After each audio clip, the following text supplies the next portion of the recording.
नमस्कार साथियों, कैसे हैं आप सभी। आशा करता हूँ आप बहुत अच्छे होंगे। तो दिल्ली पुलिस का 20 नवंबर का पेपर फर्स्ट शिफ्ट का जो है छूट चुका है। तो जीके मैथ रीजनिंग में कौन कौन से क्वेश्चन बने हैं वो सारे देख लेते हैं गाइज। इसमें अगर आपने पेपर दिया है गाइज या आपका आने वाली मीटिंग में पेपर है तो प्लीज़ हमें क्वेश्चन जरूर भेजिएगा, क्योंकि बहुत सारे बच्चे आपका इंतजार करते हैं। तो प्लीज़ अगर कोई भी क्वेश्चन आपको याद हो तो प्लीज़ उसे हमें सेंड जरूर करिएगा। हमारा व्हाट्सअप ग्रुप का लिंक भी आपको मिल जाएगा, आपको हमारा टेलीग्राम चैनल का ग्रुप भी मिल जाएगा और आपका टेलीग्राम जो ग्रुप है हमारा दिल्ली पुलिस से रिलेटेड वो भी आपको मिल जाएगा। आप वहाँ पे जाके पीडीएफ भी डाउनलोड कर सकते हैं। डायरेक्टली मैं आपको पिन करके पीडीएफ वहाँ पे प्रोवाइड कराता हूँ हर शिफ्ट की, तो आप वहाँ जाके पीडीएफ भी आप देख सकते हैं। तो चलिए गाइस, आज के पेपर का एनालिसिस कर लेते हैं। कुछ बच्चे बता रहे थे कि क्वेश्चन कुछ एक्स्ट्रा आ चुके हैं, तो देख लेते हैं क्या क्या चीज़ें। देखिए यहाँ पे पहला क्वेश्चन आया था, मूर्छकटिका जो है किसके द्वारा लिखी गई थी। ये पुस्तक है मूर्छकटिका जो है, मूर्छकटिका अर्थात यानी मिट्टी का खिलौना, यानी मिट्टी की गाड़ी को कहते हैं मूर्छकटिकम। तो अभी तक आपको याद नहीं होगा, लेकिन हो सकता है आपके एग्जाम में, आने वाले एग्जाम में ये क्वेश्चन पूछा जाए कि मूर्छकटिकम का अर्थ क्या होता है। संस्कृत नाट्य शास्त्र में सबसे अधिक लोकप्रिय जो रूपक है, इसमें 10 अंक होते हैं। ये भी पूछा जा सकता है इसमें कितने अंक होते हैं। इसकी रचनाकार कौन है, तो महाराज शूद्रक जो है, मूर्छकटिकम के जो रचयिता हैं वो शूद्रक हैं। तो ये भी आपसे पूछा जाता है एग्जाम के पॉइंट ऑफ व्यू से, आपके लिए बहुत इंपॉर्टेंट है ये चीज़ें। तो सही आंसर आपका हो जाएगा शूद्रक आज का। चलिए बच्चों, नेक्स्ट क्वेश्चन हम चलते हैं। नेक्स्ट क्वेश्चन मैंने आपको बताया था, बायोग्राफी हर एग्जाम में पूछी जा रही है, हर पेपर में पूछी जा रही है। 12 शिफ्ट हो चुकी है, 13वीं शिफ्ट है ये, इसमें भी पूछा गई है। तो युवराज सिंह की आत्मकथा पूछी गई थी। यहाँ पे युवराज सिंह की मैंने ऑलरेडी पहले भी बताया आपको, युवराज सिंह की आत्मकथा। तो सही उत्तर है आपका the test of my life. The test of my life जो है इसका सही आंसर हो जाएगा। आपको बता दूं इसके बारे में थोड़ा और जो आपको पता चल जाए, यानी कि पुस्तक द जो है टेस्ट ऑफ माई लाइफ, ये भी युवराज सिंह की पुस्तक है। हो सकता है ये आपके एग्जाम में आ जाए। और from cricket to cancer and back, Yuvraj Singh की आत्मकथाएं, ये सारी ही युवराज सिंह की आत्मकथाएं। तो मैंने आपको 2-4 और लिख के बता दी हैं, जिससे कि हो सकता है आपके एग्जाम में ये वाली आ जाएं, तो आपको बेनिफिट हो सकता है। चलिए नेक्स्ट क्वेश्चन पे चलते हैं बच्चों। नेक्स्ट क्वेश्चन है, मृत्यु का जो क्षमादान का अधिकार होता है वो किसे होता है। तो मृत्यु के क्षमादान का अधिकार राष्ट्रपति और राज्यपाल की क्षमादान की शक्तियों में प्रमुख जो है अंतर्मौत के माफ करने की शक्ति जो है संज्ञा दी गई है। राष्ट्रपति उन मौत की जो पाने वाले कैदियों की सजा को माफ कर सकता है। अब मैं आपको यहाँ पे बता देता हूँ। देखिए अनुच्छेद 72 में जो है क्षमादान की शक्ति है, राष्ट्रपति मृत्यु दंड को भी क्षमा कर सकता है, लेकिन राज्यपाल सिर्फ उम्र कैद को माफ कर सकता है। ये इन दोनों में डिफरेंस है। तो हो सकता है राज्यपाल और राष्ट्रपति दोनों के बारे में आपसे पूछा जाए, तो राष्ट्रपति मृत्यु दंड को भी माफ कर सकता है, लेकिन राज्यपाल ऐसा नहीं कर सकता। राज्यपाल सिर्फ इतना कर सकता है कि उसकी अगर उम्र कैद है तो उसको माफ कर सकता है, लेकिन राष्ट्रपति मृत्यु दंड को भी हटा सकता है। यदि आपको मृत्यु दंड है किसी को तो उसको राष्ट्रपति जो है हटा सकता है। तो ये क्वेश्चन आपसे पूछा जाता है। अनुच्छेद 72 क्षमादान की शक्ति, राष्ट्रपति की क्षमादान की शक्ति अनुच्छेद आर्टिकल 72 में है। तो आप इसको एक बार याद करके जाना, तभी आपको पता चलेगा कि क्या क्या चीज़ हैं और आप एग्जाम में अच्छा स्कोर करके आएंगे। बच्चों मैं बता रहा हूँ आपको, मैंने आपको पहले ही बताया था पेपर कैसा खुलने वाला है। मैंने बताया था कि जैसे ही 20 तारीख की शिफ्ट खुलेगी थोड़ा टफ पेपर हो जाएगा। तो फिलहाल थोड़ा टफ पेपर है। हालांकि अगर मैं ये चीज़ एनालाइज किया है मैंने पेपर का, जितने बच्चों के मुंह से मैंने सुना है, तो उनको ऐसा लगता है कि ऐसा ही पेपर आ रहा है, मतलब जैसा सेम टू सेम, लेकिन थोड़ा सा टफ हो चुका है गाइस। मैं आपको बता रहा हूँ थोड़ा सा टफ हो चुका है। मैथ भी आपको बताने वाला हूँ, रीजनिंग भी देखना, आपको खुद समझ में आ जाएगा कि पेपर कैसा आ रहा है अब। तो सबसे अधिक लिंगानुपात किस राज्य का है, तो सबसे अधिक लिंगानुपात किस राज्य का, ये क्वेश्चन ऑलरेडी पहले भी पूछा गया है। तो सभी भारतीय राज्यों में केरल का लिंगानुपात सबसे अधिक है। ये क्वेश्चन जो है रिपीट हुआ है, ऑलरेडी पहले भी पूछा जा चुका है। और सबसे अधिक जो है आपका केरल का ये है, 1000 महिलाओं, 1000 पुरुषों पर 1084 महिलाएं अब हो चुकी हैं। ये क्वेश्चन भी आपके पूछा जा सकता है कि कितनी 1000 महिलाओं पे कितनी आपका है। अगर पांडिचेरी की मैं बात करता हूँ, मैंने अब इसमें आपका केंद्र शासित प्रदेश भी ऐड कर दिया, क्योंकि आपको नहीं देखा होगा, एक बार मैंने देखा था शिफ्ट में पूछा गया था राज्य से संबंधित और अगले शिफ्ट में पूछा गया था केंद्र शासित प्रदेश से संबंधित। तो राज्यों में अलग जो लिंगानुपात है वो 1000 पुरुषों पर 1038 महिलाएं हैं, ये पांडिचेरी में है। और दूसरा सबसे अधिक है, इसलिए हम निष्कर्ष निकालते हैं कि केरल में लिंग अनुपात सबसे अधिक है। तो सबसे अधिक यहाँ है केरल में, क्योंकि बहुत सारे बच्चों को कन्फ्यूजन होता है पांडिचेरी का और केरल में। तो अब आपको क्लियर हो गया होगा कि केरल में सबसे अधिक है। चलिए बच्चों नेक्स्ट क्वेश्चन पे चलते हैं। नेक्स्ट क्वेश्चन है सोनल मानसिंह किस नृत्य से संबंधित है। नृत्य भी आ रहे हैं। तो सोनल मानसिंह क्या है, किससे, इनका जन्म भी बता रहा हूं मैं आपको। जन्म इनका 30 अप्रैल 1944 में हुआ था। एक भारतीय शास्त्रीय नृत्य और भरतनाट्यम और ओडिसी नृत्य शैली की जो है गुरु हैं ये। और आपको बता दूं जो अन्य भारतीय शास्त्रीय नृत्य शैली में भी कुशल हैं, यानी कि इनको उससे भी ज़्यादा और भी आते हैं। तो मैंने आपको बताया था जितने चर्चित हैं, तो गाइज आपको वो बिल्कुल कर लेने हैं, बिल्कुल कर लेने हैं। चलिए बच्चों नेक्स्ट क्वेश्चन चलते हैं। नेक्स्ट क्वेश्चन है, देखिए नादिर शाह किस देश का निवासी था। नादिर शाह आपको पता होगा भारत पर आक्रमण किया था, तो ये मूल रूप से ईरान का रहने वाला था। आपको बता दूं नादिर शाह जो है फारस का शाह था और आपको 1700 यानी कि 1736 से 1700 आपका 47 और उसने जो है शादियों के बाद क्षेत्र में ईरानी जो प्रभुता स्थापित की थी। इसमें आपको बता दूं इसने अपना जो जीवन है वो दास्ता के आरंभ किया, यानी कि दास्ता से आरंभ किया था, दास्ता से आरंभ किया था इनका जो जीवन था। तो चलिए बच्चों नेक्स्ट क्वेश्चन पे हम चलते हैं। देखिए नेक्स्ट क्वेश्चन पूछा गया था शोभना नारायण किस नृत्य से संबंधित है। नृत्य आपके एग्जाम में 2 नृत्य पूछे जा रहे हैं बच्चों। तो अभी सेकंड शिफ्ट में भी नृत्य का क्वेश्चन खुला है, आपको देख लिया होगा। और शोभना नारायण आपको बता दूं जन्म 2 सितंबर जो है 1940 यानी कि 1950 को हुआ था इनका। और पश्चिम बंगाल एक जो है प्रसिद्ध और मान्यता प्राप्त भारतीय कथक नृत्य हैं ये भी बहुत इंपॉर्टेंट है, क्योंकि जितने चर्चित हैं वो सारे ही आपसे पूछे जा रहे हैं। अब आप यहाँ पे देख लीजिएगा बोप संकट किस वर्ष आया था। बोप संकट, बोप से आपका क्वेश्चन आया हुआ है बोप संकट। तो बोप संकट आपको पता होगा 1991 में आया था। ये सवाल मैंने आपको ऑलरेडी पहले भी बताया था कि आपके इसमें से सवाल पूछा जाएगा, तो वो पूछ लिया गया है। तो साल 1991 में भारतीय जो गंभीर आर्थिक संकट के दौरान गुजर रहा था, इस संकट को भुगतान संतुलन में घाटे की वजह से पैदा हुआ था। अब आपको बता दूं आयात पर बहुत ज़्यादा निर्भरता और जो है सोवियत संघ का विघटन इसकी मुख्य वजह थी। तो सोवियत संघ के साथ आपको बता दूं भारत रुपए में जो है लेन देन कर व्यापार करता था, तो इसका जो बहुत बड़ा संकट आया था, आर्थिक मंदी बोल सकते हैं आप इसको। 1930 में आई थी वैसे आर्थिक मंदी तो, लेकिन ये जो है बहुत 1991 में आया, ये आपको याद रखना है।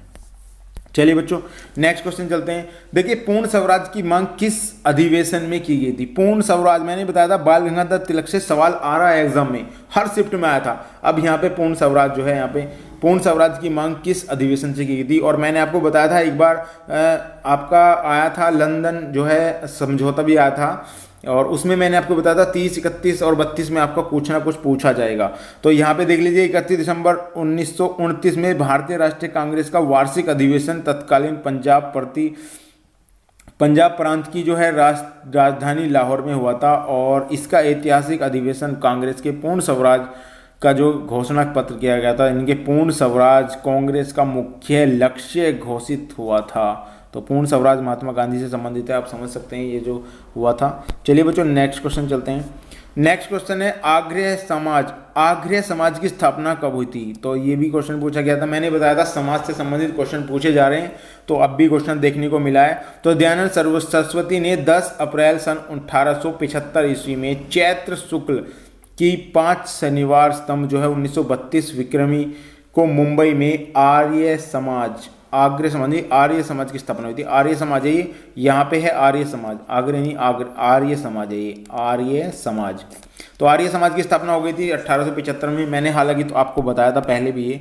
तो नेक्स्ट क्वेश्चन चलते हैं। नेक्स्ट क्वेश्चन है समानता का अधिकार। देखिए अनुच्छेद आ गया, समानता का अधिकार अनुच्छेद 14 में है। थोड़ा बता देता हूँ, भारत में जो समानता का अधिकार है अनुच्छेद 14 से विधि के समक्ष समानता, अनुच्छेद 15 में धर्म, वंश, जाति, लिंग और जन्म स्थान आदि के आधार पर भेदभाव नहीं किया जा सकता। तो ये भी आपको याद रख लेना, अनुच्छेद 15 भी तो आपका याद होना चाहिए। चलिए बच्चों नेक्स्ट क्वेश्चन चलते हैं। देखिए नेक्स्ट क्वेश्चन है बंकिधम किसकी बंकी मिंग है ये,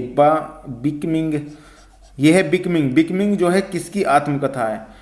बिकमिंग आत्मकथा है, यानी कि बायोग्राफी पूछी गई है। तो बिकमिंग आपको बता दूं मैं, यहाँ पे इंग्लिश में पढ़ेंगे ना। बिकमिंग 2018 में प्रकाशित संयुक्त राज्य अमेरिका की पूर्व प्रथम महिला जो है मिशेल यहाँ पे ओबामा का संस्करण था ये। इसमें लेखिका द्वारा एक गठन यानी कि गहन व्यक्तिगत जो है अनुभव को समझाया गया था। तो ये आपका आप समझ रहे होंगे यहाँ पे जो है बिकमिंग आपकी जो है आत्मकथा किसकी है। तो चलिए नेक्स्ट क्वेश्चन पे चलते हैं बच्चों। एक क्वेश्चन पूछा गया था क्रिकेट से संबंधित ट्रॉफी कौन सी है। क्रिकेट से संबंधित ट्रॉफी आ रही है तो आपको पता होगा क्रिकेट से संबंधित प्रमुख ट्रॉफियां मैं लेके आया हूँ। आईसीसी क्रिकेट विश्व कप, एशिया कप, आपका जो है ईरानी कप और रणजी ट्रॉफी। ये रणजी ट्रॉफी पूछी जा सकती है, मोस्ट इंपॉर्टेंट है क्योंकि कई बार एग्जाम में आ चुकी है ये। चलिए नेक्स्ट क्वेश्चन पे चलते हैं। नेक्स्ट क्वेश्चन है महात्मा गांधी ने किस गोलमेज सम्मेलन में भाग लिया था। ये आ गया गोलमेज सम्मेलन बच्चों, पहले भी आया था ऑलरेडी ये। तो दूसरे गोलमेज सम्मेलन में हिस्सा लिया था महात्मा गांधी ने 1931 में, आखिर में लंदन में आयोजित हुआ था। इसमें गांधी जी की कांग्रेस का नेतृत्व कर रहे थे, गांधी जी कर रहे थे, और गांधी जी का जो कहना था कि उनकी पार्टी पूरे भारत का प्रतिनिधित्व करती है, और इस दावे को 3 पार्टियों ने चुनौती भी दे दी थी। तो ये मोस्ट इंपोर्टेंट क्वेश्चन है आपके एग्जाम के पॉइंट ऑफ व्यू से। चलिए नेक्स्ट क्वेश्चन हम देख लेते हैं। आपका रीजनिंग के क्वेश्चन आपको बता देता हूं मैं यहाँ पे। रीजनिंग के क्वेश्चन देखिए, ऐसे क्वेश्चन आपको मैंने ऑलरेडी बताया था, एक ही पैटर्न पे सवाल पूछे जा रहे हैं। यहाँ पे आप देख लीजिएगा, यहाँ पे 18 से 48, 48 से 100, यानी ऐसा क्या मैं इसमें जोड़ूँ। तो मुझे यहाँ पे पता चल रहा है, अगर मैं यहाँ पे 3 का वर्क करता हूँ, 3 का वर्ग कितना होता है 9, और 9 उसमें 2 की गुना कर देता हूँ तो 18 मिलता है। आगे देखते हैं कितना होता है। 4 का वर्ग अगर मैं यहाँ पे करता हूँ और दूना 2, 4 का वर्ग 16 दूनी 32, 16 3 से गुना करता हूँ, 16 थी 48 हो जाएगा, और 48, हाँ 48 आ गया।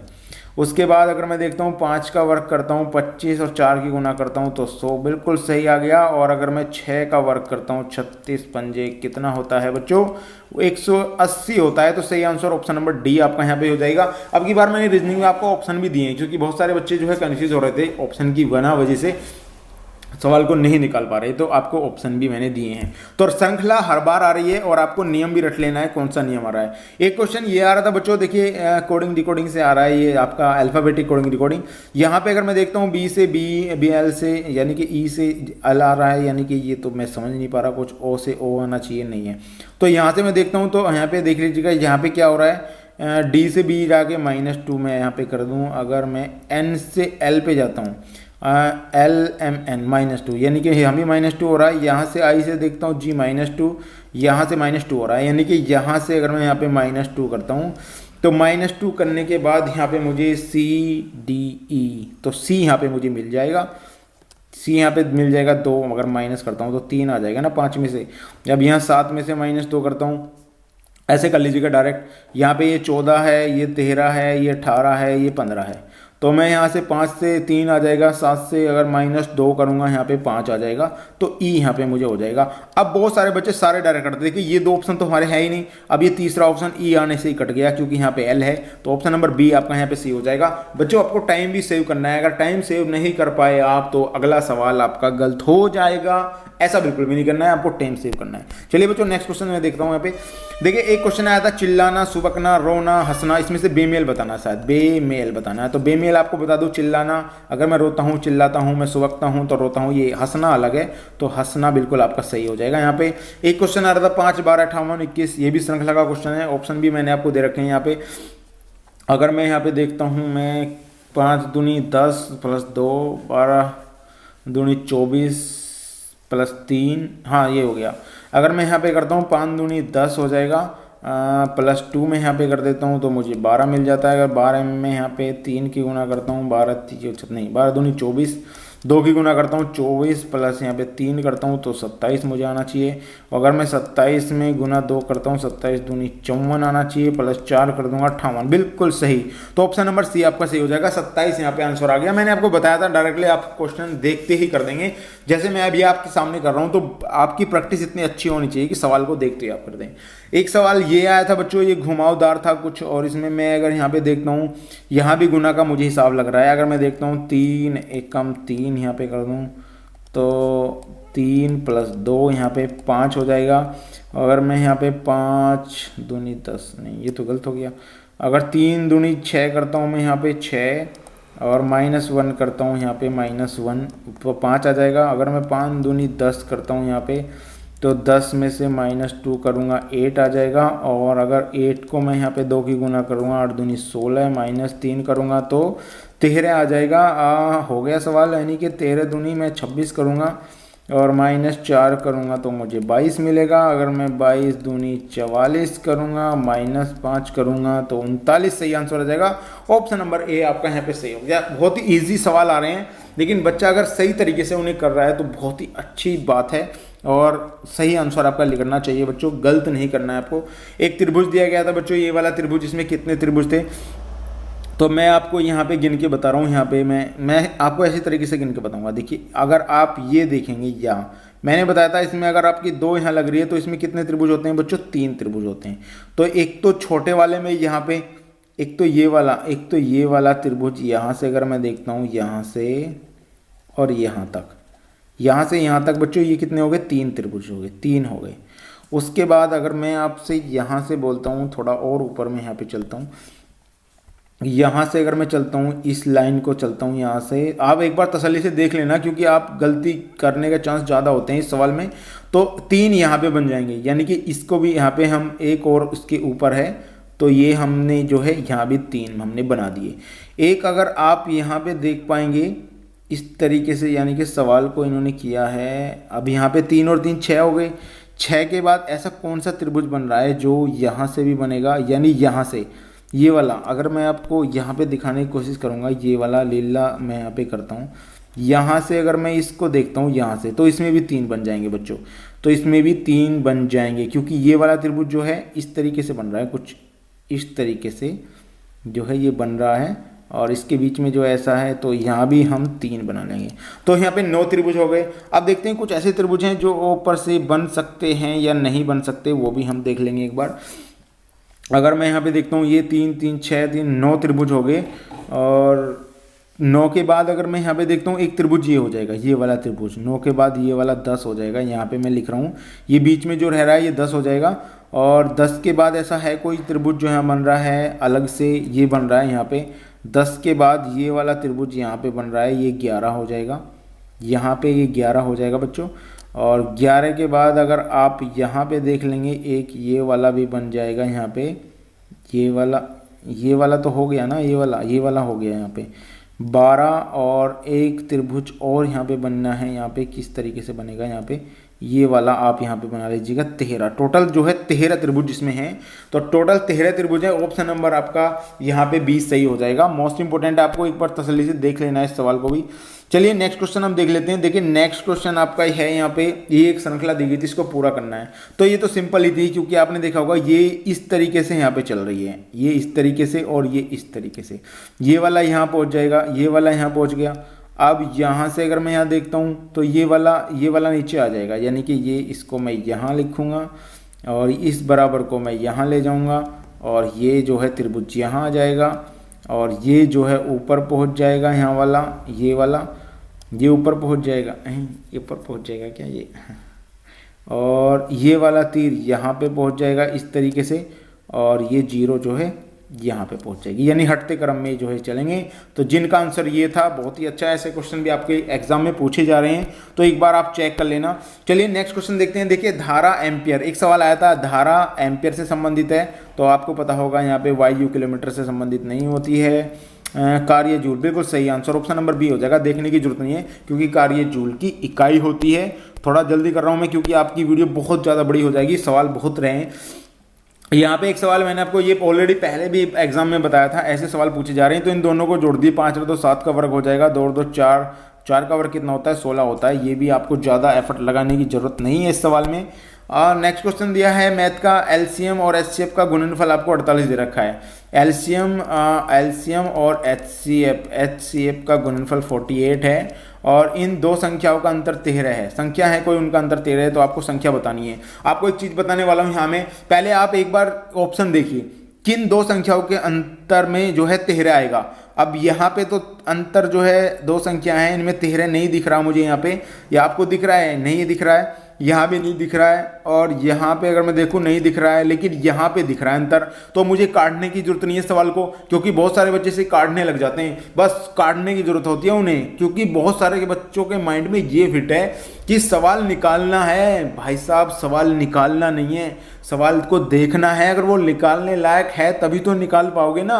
अब आपका आंसर ऊपर ही आ रहा है, मैं पहले से ही 14 तारीख की फर्स्ट शिफ्ट से कहता रहा हूँ, एक सवाल ऐसा आ रहा है उसका आंसर उसी में छुपा हुआ है, लेकिन बच्चे समझ नहीं रहे हैं। तो सही आंसर हो जाएगा ऑप्शन नंबर सी। मुझे निकालने की बिल्कुल भी जरूरत नहीं है, आपका आंसर यहाँ से ही निकल के आ जाएगा गाइस। चलिए गाइस नेक्स्ट क्वेश्चन पे चलते हैं। नेक्स्ट क्वेश्चन है मूलधन किसी का जो है 1500 दे रखा है, रेट आपकी 10% है, 3 वर्ष का समय है। मैंने बताया था आपका सही आंसर क्या हो जाएगा, मूलधन कितना है हमारे पास है 1500 रुपये, 10% की दर है, 3 वर्ष का समय है, 100 से गुना कर देंगे, सही आंसर आ जाएगा 450 रुपये। ऑप्शन नंबर बी, इसमें करने की ही जरूरत नहीं थी, आपको डायरेक्टली आंसर निकालना है ऐसे सवालों का। अगर आप ज़्यादा टाइम वेस्ट करते हैं इनमें तो गाइज आप अपने अच्छे सवाल को बेकार कर रहे हैं।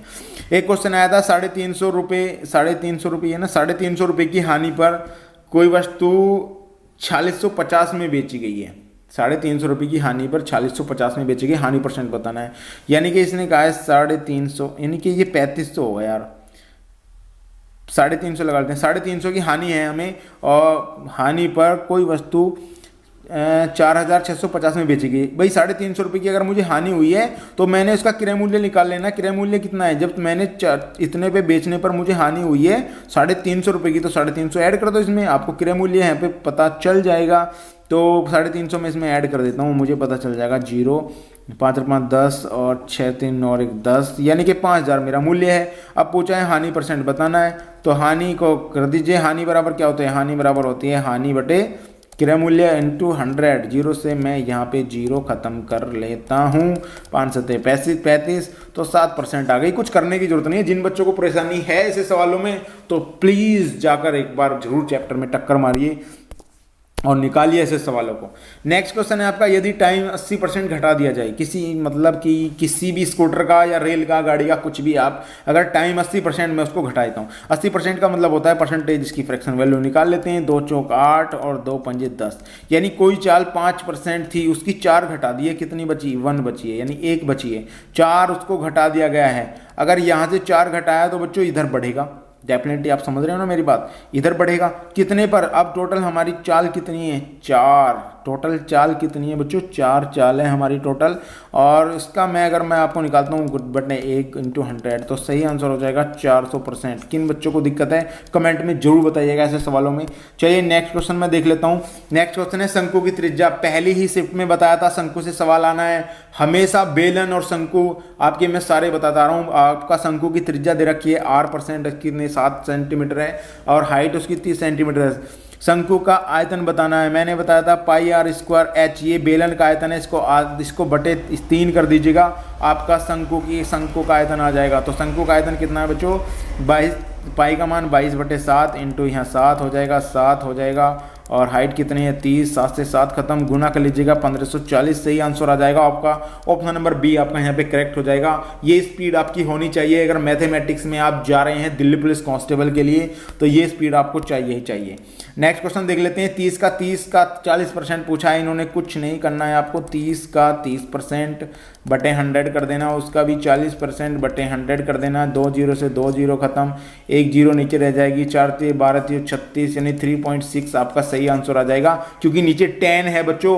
आपको सारी चीज़ एक सीक्वेंस से रखनी है। तो गाइज ये थी आज की हमारी वीडियो। तो अगर वीडियो आपको पसंद आई हो तो प्लीज़ वीडियो को लाइक जरूर करिएगा और अपने दोस्तों के साथ भी शेयर करिएगा। तो तब तक के लिए सेकंड शिफ्ट जब तक नहीं छूटती है तब तक के लिए बाय।